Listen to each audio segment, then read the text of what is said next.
Bismillahirrahmanirrahim. Assalamualaikum warahmatullahi wabarakatuh. Pada siang ini saya akan menyampaikan materi kuliah ke-10 dan ke-11, yaitu masalah transportasi. Kalau kita berbicara masalah transportasi, itu tidak henti-hentinya ya. Tidak henti-hentinya seperti benang-benang kusut ya. Apalagi di pusat perkotaan maupun di pusat di luar perkotaan.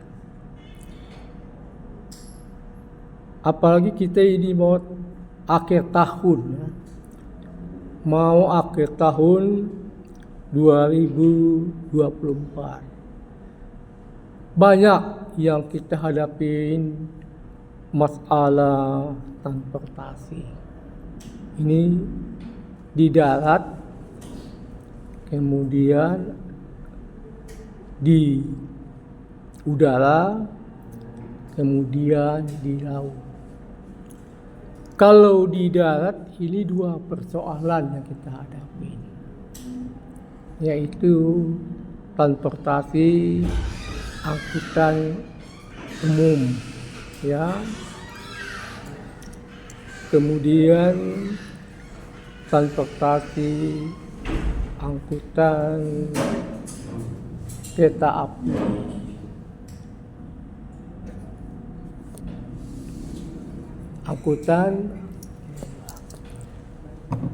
Angkutan kereta api.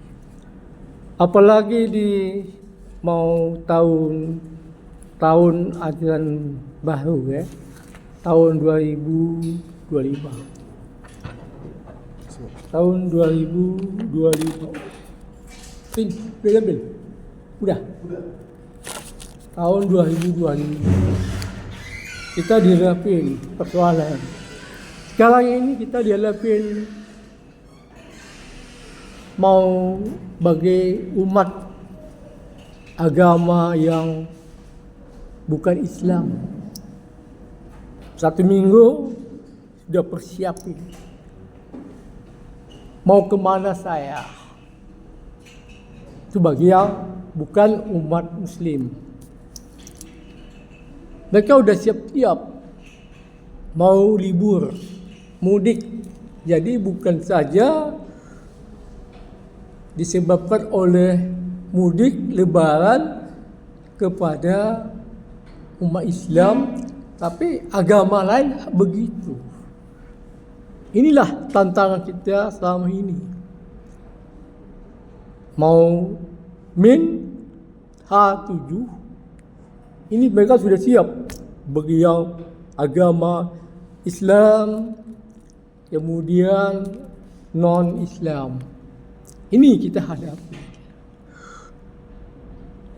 Kemudian di dalam hal ini juga ya, waktu kita dalam masalah transportasi ini mau pulang mudik, yang kita hadapin itu ya namanya kita rindu dengan kampung.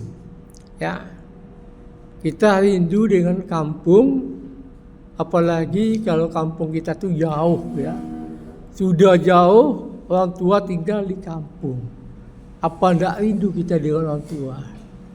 Kalau Anda mungkin enak, masih bisa ketemu dengan orang tua. Kalau saya ini, apalah. Saya ini sudah jadi, ibaratnya sudah jadi anak yatim piatu. Kenapa anak yatim piatu? Ayah tahun 94 sudah meninggal. Mak tahun 2000 sudah meninggal. Jadi udah yatim piatu. Nah, kalau kalian tidak, masih enak. Dengan ada inilah Anda bisa pulang ke kampung. Saya tidak bisa pulang. Mau kampung itu apa yang mau dilihat? Sudah sepi. Kalau di kampung saya itu sudah sepi. Mau melihat tuh kuburan di depan masjid aja dilihat. Depan masjid Al-Munawwarah itu itulah saya lihat. Pulang kampung mudik ke Rokan-Hulu udah pulang lagi. Nah ini yang masalah yang ini. Kalau dia transportasi yang pakai udah itu ada dua, ada kereta api dan ada mobil angkutan umum. Kalau dulu ya angkutan umum paling sulit kita dapati. Ya, kalau tidak ada lagi sulit. Cuma ini kata-katanya cuma ini. Kita itu yang tidak mau menggunakan angkutan umum, ingin mau mengandalkan kendaraan itu pakai angkutan pribadi. Apa bedanya angkutan umum dengan angkutan pribadi? Angkutan umum adalah angkutan yang membawa penumpang dari tempat satu tujuan ke tempat lain. Tetapi si penumpang atau passenger membayar ongkos. Dan juga si penumpang akan merasa senang karena dia tidak membawa kendaraan. Tapi kalau kendaraan pribadi, ialah kendaraan pengemudi yang membawanya. Apabila dalam kondisi yang tidak fit kesehatan, maka pengemudi was-was. Inilah simpang siurnya. Makanya kalau tahun dulu itu ya, dulu mau ke Bangkinang sekian jam baru sampai. Karena moda transportasi itu paling lamanya modanya ya satu, tapi angkutannya tidak banyak. Tapi sampai ke tempat tujuannya paling lama. Menyeberangin rakit, Masya Allah. Belum rakit Danau Bingkuang, kita seberangi dulu. Berapa jam? Itu pun bergantian-gantian. Pergi ke kampung saya, Rokan-Hulu. 2-3 kali naik jembatan. Nyeberangi dulu, rantau Danau Bingkuang. Seberangi lagi, rantau Berangin. Seberangi lagi ujung Batu. Sampailah di Lubuk. Nah, itulah bedanya. Kalau sekarang tidak. Sudah dibuat jalan yang baik, dibuat jembatan yang baik, tinggal pengemudi yang baik. Inilah yang dia. Kemudian dalam hal transportasi ini, ya apalagi daerah kota ya. Daerah kota itu ya cukup padat ya. Cukup padat dengan moda angkutan umum. Apalagi nih Senin, Selasa, Rabu, Kamis, Jumat. Itu musim banyak kendaraan yang melewati. Itu di kota-kota besar.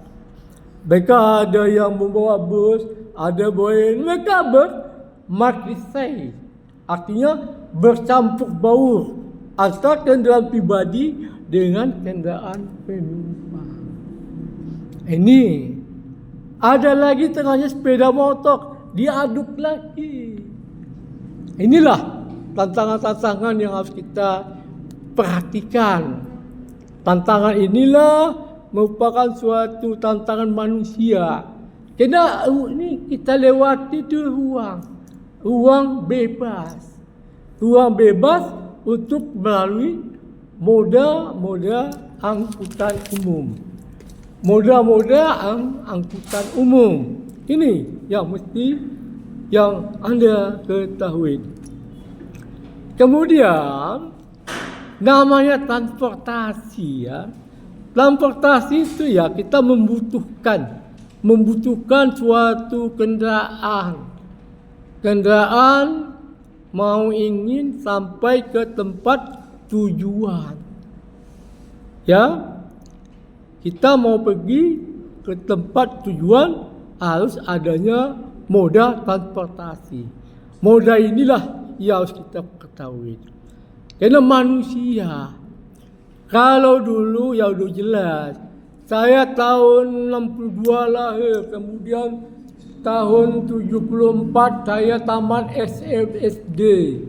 Saya SD pakai waktu itu jalan kaki. Tahun 77 saya naik sepeda, tapi tidak gengsi seperti sekarang. SMA naik jalan kaki lagi. Inilah tahun-tahun dulu. Adanya sepeda. Kalau naik angkutan umum sulit dulu. Kenapa sulit? Ya maklum. Orang tua pendapatan gajinya sedikit. Kita saja pas-pas saja. Pergi kadang uangnya sekian.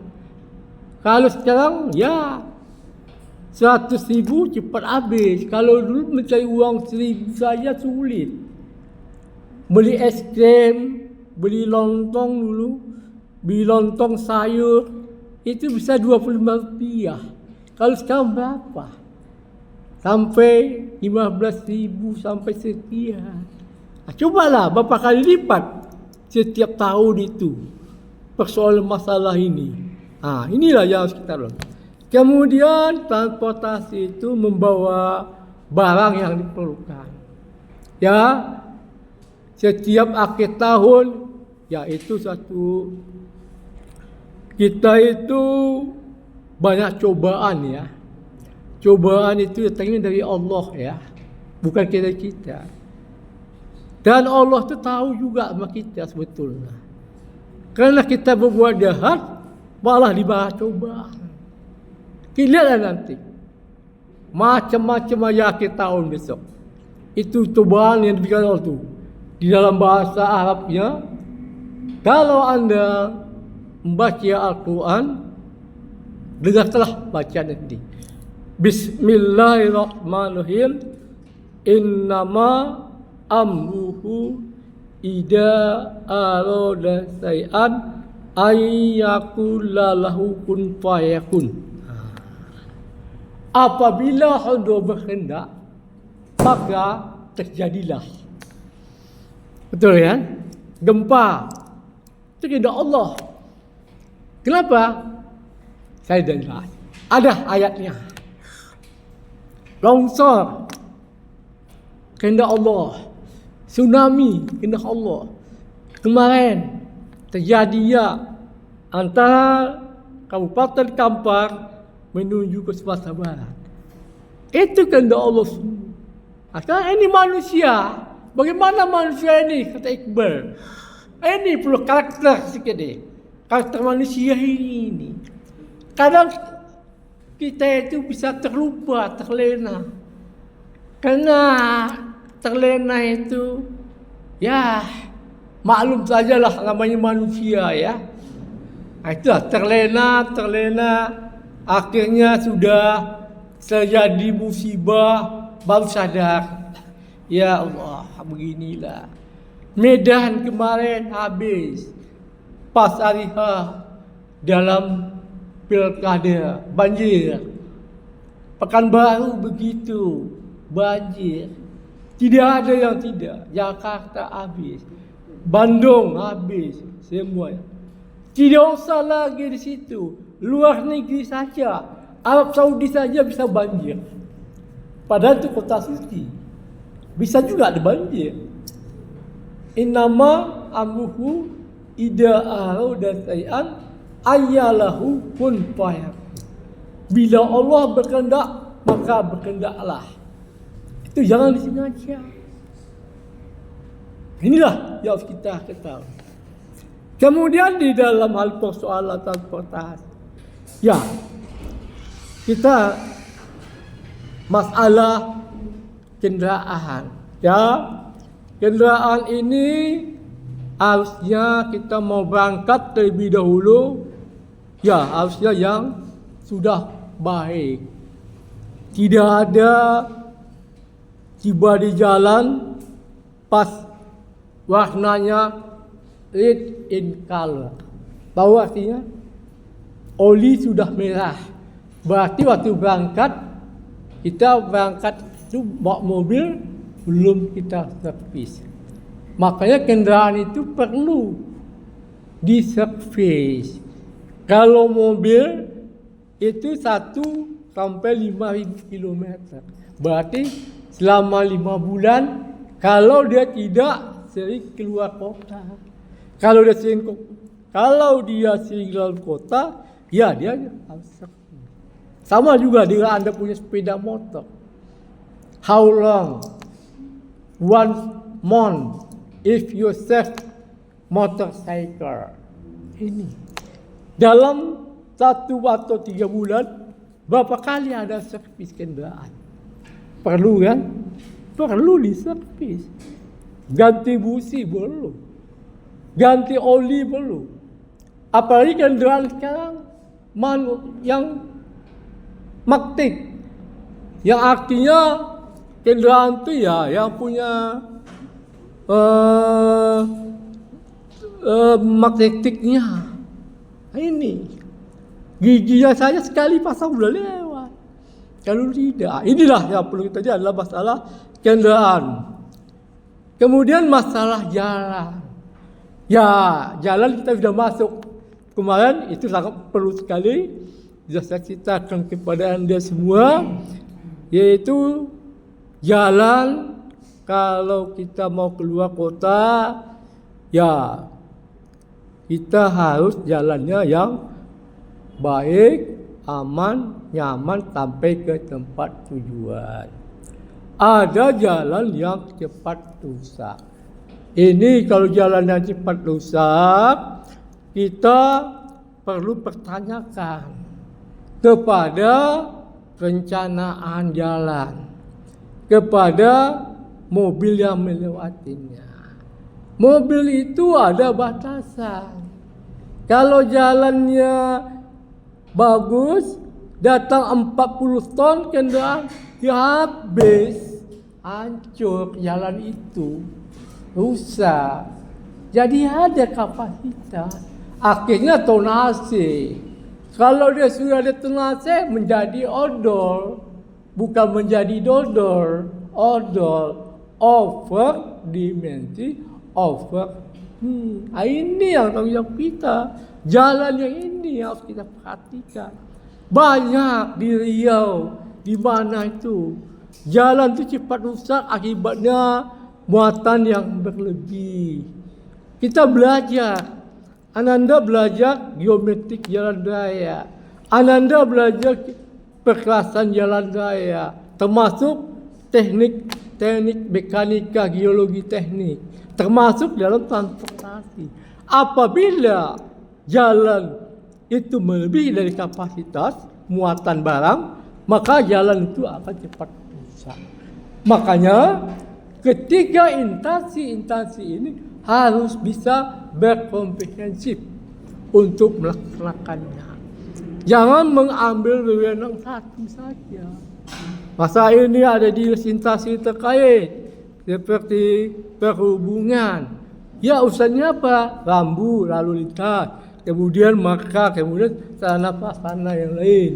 Kemudian PUPR begitu juga urusannya membangun jalan, sumber daya manusianya, kekuatan. Kemudian kepolisian begitu juga membuat ini undang-undang. Kalau kelebihan muatan bagaimana? Apakah polisi itu nanti main duit dari belakangan? Jangan biasakan main duit. Itu tidak baik. Sekarang sudah banyak lagi. Sudah banyak sekarang siap-siap KPK segala macam. Dari tahun 2013 jalan itu rusak, terus dipanggil oleh KPK-nya. Ini perencanaan jalan akan dipengaruhi. Kemudian sebagai pengelola, ya pengolanya itu yang terkait. Kemudian kita sebagai manusia pun harus bertanggung jawab di dalam hal ini. Kemudian bagaimana angkutan jalan?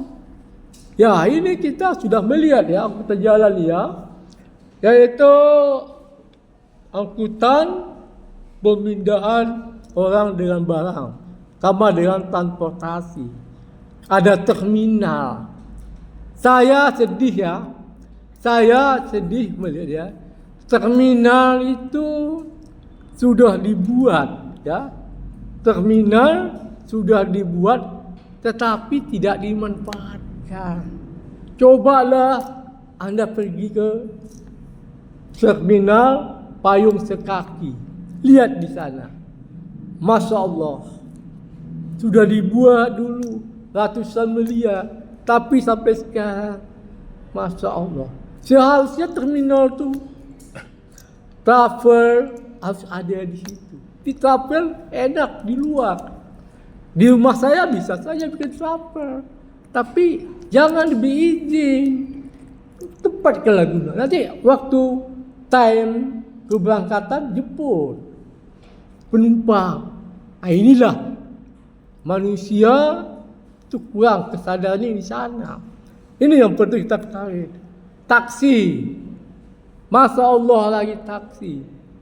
Saya bukan mengapakan taksi, tidak ya, bukan mengeluhkan. Sekarang tuh taksi ini, mohon maaf ya, taksi di bandara ini yang berkuasa itu Puskopau. Bluebird paling sulit, yang hangat. Itulah kekuasaan itu di situ. Gojek dia boleh masuk. Yang berkuasa, mohon maaf. Ini kita bercerita ini. Bukan dia kenal ni Puskopau ini. Taksi. Nah, ini yang harus kita ketahui. Seharusnya tidak boleh begitu. Kalau kita punya ini Puskopau, tak boleh. Nah, sekarang taksi itu banyak dulu. Dulu paling bagus taksi itu adalah bukan Puskopau, Bluebird. Akhirnya Bluebird udah meninjau down akibat di situ. Kalau Jakarta Bluebird bagus di mana-mana. Nah, inilah kita jangan kesalahpahaman masalah taksi ini. Taksi ini ya siapa yang berkuasa itulah. Di simpang bandara Sultan Syarif Kasim itulah. Gojek tidak boleh masuk. Kita hanya bisa diantar. Nanti kita pulang, wah ribu. Ini salah satu. Ya bemo, kalau bemo itu seperti angkot ya. Dia 3. Sama dengan di depan supir 2 cepat dia. Sama dengan bemo itu buatannya Made in India. Jakarta tu masih ada istilahnya. Dia pakai minyak solar ini. Delman udah jelas. Dulu tahun yang gubernur yang ada di Riau, dulu kita tu namanya Delman Bendi. Akhirnya disuruh pindah alihkanlah Bendi tadi untuk jangan adanya di tempat sini. Karena Bendi itu ada bagus, ada jeleknya. Kalau dia bagus, alhamdulillah. Kejelekannya satu. Ya maklum namanya binatang. Binatang tu dia punya akal. Sudah ditampung di bawah pakai goni, ya terkena cocok. Akhirnya di jalan kelihatan ya. Itu namanya binatang. Binatang. Ini yang harus kita ketahui. Rel kereta api ini kita belum sempat buat kereta api. Udah direncanakan sudah, tapi belum. Biayanya besar. Besar biayanya membuat kereta api. Nah ini, sekarang kita saja ya, kalau Anda pernah ke studi tour, sekali Anda pergi ke Jogja lah, studi tour, forum studi teknik sipil, begitu itu ke Jogja. Di Jogja nanti turun di bandara ada kereta api. Nah, Anda pergi ini. Ya namanya kita pergi berjalan perlu uang, tapi keperluan untuk studi banding ilmu pengetahuan. Setelah itu pergi jalan-jalan melihat universitas yang ada. Ini yang saya katakan terminal tadi. Terminal itu yang sedih saya tuh di situ. Sudah dibangun oleh pemerintah, tapi sekarang ambaradul. Inilah kenyamanan kurang dan termasuklah di dalam isinya itu. Perlu penanganan yang baik kembali terminal itu supaya bisa keluar masuknya sistem daripada komponen lalu lintas tadi. Kemudian permasalahan transportasi yang kita sudah jelas sekarang ini. Pertama itu azasnya adalah penduduk, ya. Semakin banyak penduduk, manusia, masyarakat ingin mempunyai kendaraan. Hidupnya sudah baik, dia ditamakan beli kendaraan. Kendaraan itu merupakan bagi penduduk salah satu alat moda untuk membawa kita ke suatu tempat yang lebih baik. Kemudian di dalam hal ini juga masalah-masalah itu ya namanya tadi sudah ada penduduk ya, tingkat pelayanan, ada mobilitas. Kita ada mobilitas, kalau tidak ada angkutan umum tidak mungkin kita mau jalan kaki. Itulah mobilitas tadi. Kemudian sudah ada ya ini yang lagi lingkungan. Lingkungan Anda sudah belajar, tidak perlu dibanyak kali. Lingkungan itu persoalan yang sangat sensitif terhadap transportasi apabila tidak dibenahi dengan yang baik. Kemudian masalah sosial. Masalah sosial ini masalah yang sangat yang sensitif sekali dan termasuklah politik. Politik ini hubungan kepada transportasi.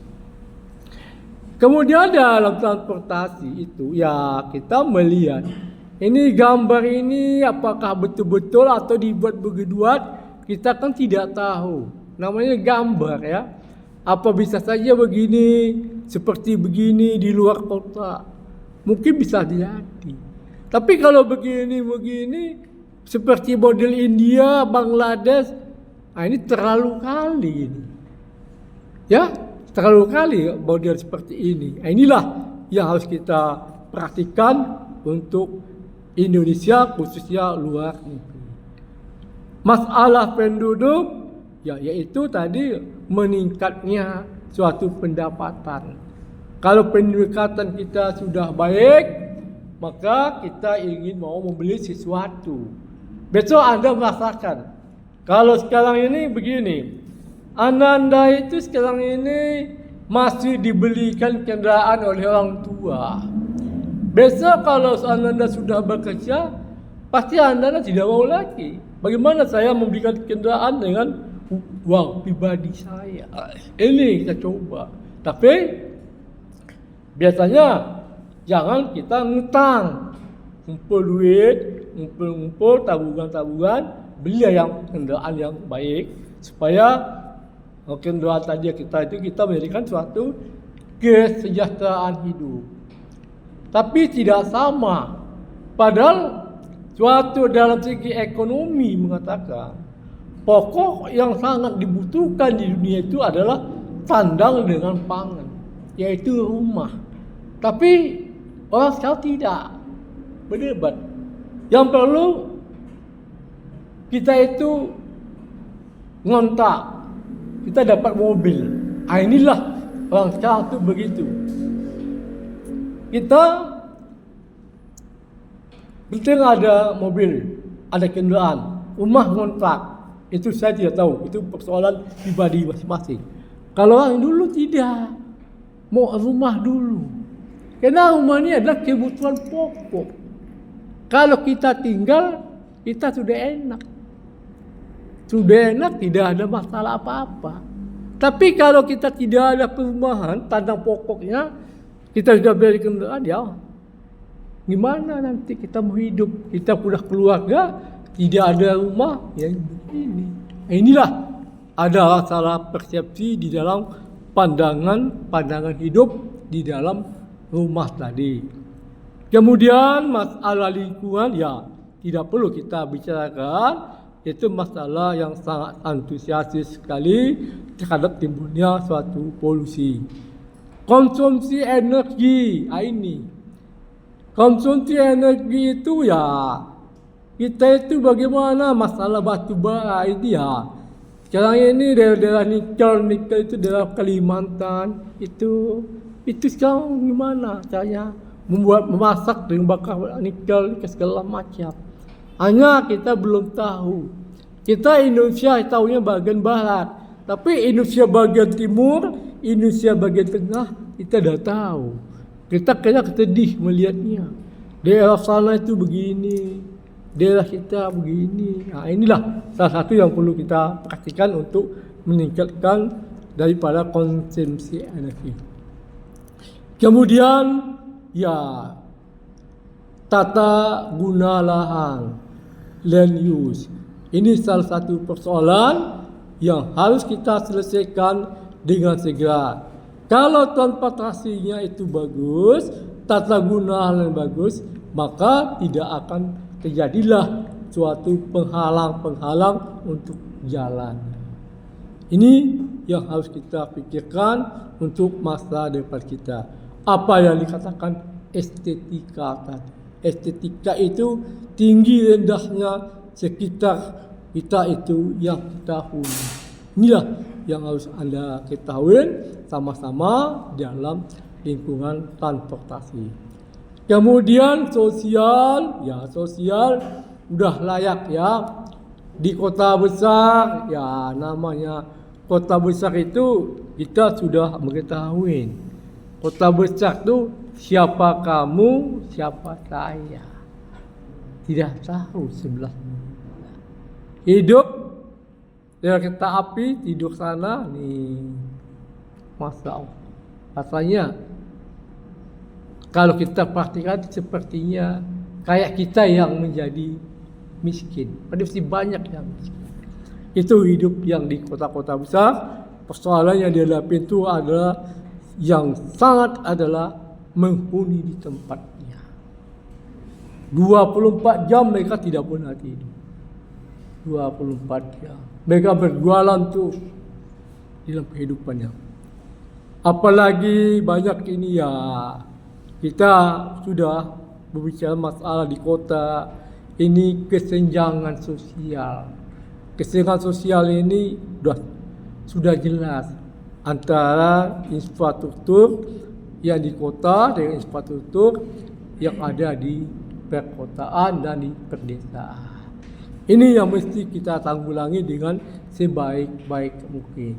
Arti kata jangan terjadi kita terlena ya dalam hal ini ya.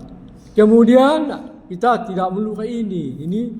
Ini salah satu yang mesti kita hindari ini ya. Baik saya sendiri maupun anda semua. Karena ini salah satu yang tidak kita inginkan. Kalau ini yang kita inginkan, ya ini yang mesti harus kita hindarkan. Salah satunya ini mengantar kali bergoncengan. Lihat tahun kemarin 2024 mudik kali berempat naik sepeda motor. Masya Allah, depan ada. Besok kita lihat lagi. Ini manusia faktornya ini. Ya, ini segala macam. Begini modelnya. Siaplah Anda begini. Ini gimana kita mau menciptakan pengalaman seperti ini? Pergi mudik 2 hari. Pulang, Masya Allah banyak bawa angkutan barang. Dikatakan jual online, tidak mungkin. Rupanya yang bawa oleh-oleh. Ini yang harus kita ketahui, jangan sampai terjadinya membawa pulang mudik, bawa barang banyak, perginya sedikit, pulangnya banyak. Akhirnya tiba di jalan, ban pecah. Akhirnya menyeludup, kita kegelahan, akhirnya ya namanya manusia terlena, terjadilah begini. Ya. Kemudian masalah politik, ya ini masalah politik ini ya, masalah transportasi ini memang harus kita dukung ya. Kalau tidak ada transportasi politik ya sulit. Makanya itu sistem transportasi nasional, sistem transportasi nasional ini hubungan juga. Kalau tidak ada sistem ini, tidak bisa kita bekerja sama. Kita mau ke Malaysia, tidak ada sistem ini. Tentu ada politik. Yang politik itu bukan kita, orang yang lain. Ya, inilah yang ada ketahuan. Pelayanan sudah jelas, yaitu antara perkembangan suplai dan demand tadi. Ya, salah satu yang harus kita wujudkan supaya bisa untuk menerapkan sistem daripada transportasi. Kemudian kualitas transportasi, yaitu kualitas artinya mutu. Mutu kalau Anda nanti mau menjadi manajer, mau manajer mutu, Anda dites dulu. Saya misalnya mau tamat dari Fakultas Teknik, saya mau jadi ahli di bidang mutu. Anda dites dulu dari segi organisasi, kemudian dari segi Anda bekerja, dari segi apa mutunya bagaimana, kualitasnya tadi. Jadi mutu itu tidak bisa begitu saja. Sama kita menjadi manajer mutu juga.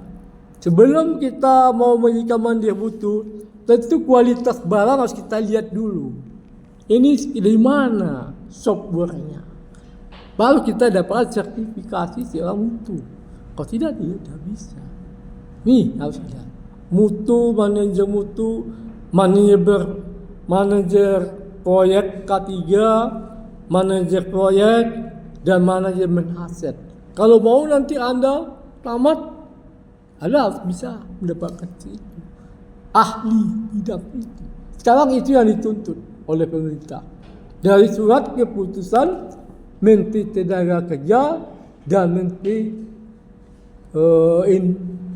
Transmigrasi Menteri Perindustrian. Kenapa? Kalau dia mutu itu merupakan barang seperti material yang kita beli. Seperti kalau kita labor, Anda pernah ke labor, benar Anda praktek seperti sondir, itu kan material. Material tadi itulah yang dilihat di mutunya. Berapa tahun material sondir itu bisa baik. Kemudian nanti berapa tahun nanti ada kerusakan. Inilah yang mesti harus ini. Yang penting kesadaran masyarakat perlu dijaga. Fasilitas harus bisa dilakukan dengan transportasi. Ya, pada dasarnya kita tidak menguntunglah seperti begini. Ini jalan, kemudian ada kerusakan, ada banjir. Inilah yang saya katakan tadi. Jalan sudah dibaik, namun angkutan melebihi daripada kapasitas. Akhirnya jalan itu menjadi rusak. Kalau sudah rusak, biayanya besar. Biayanya besar untuk diperbaiki di dalam hal ini. Inilah untuk ketidaknyamanan dan kenyamanan ini. Masalah transportasi itu bisa diselesaikan dengan cara yang baik. Tapi masalah manusia harus dulu diperbaiki.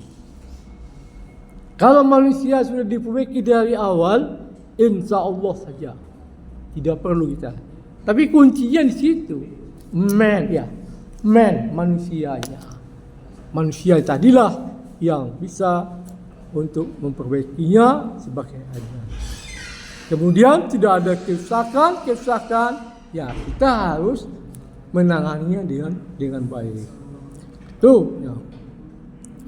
Kemudian banyak yang harus Anda ketahui dalam ini, penanganannya ada penanganan yang harus Anda lakukan. Kemudian penerapan di jalan raya. Inilah tantangan yang harus kita hadir. Apalagi sini angkutan umum, angkutan publik.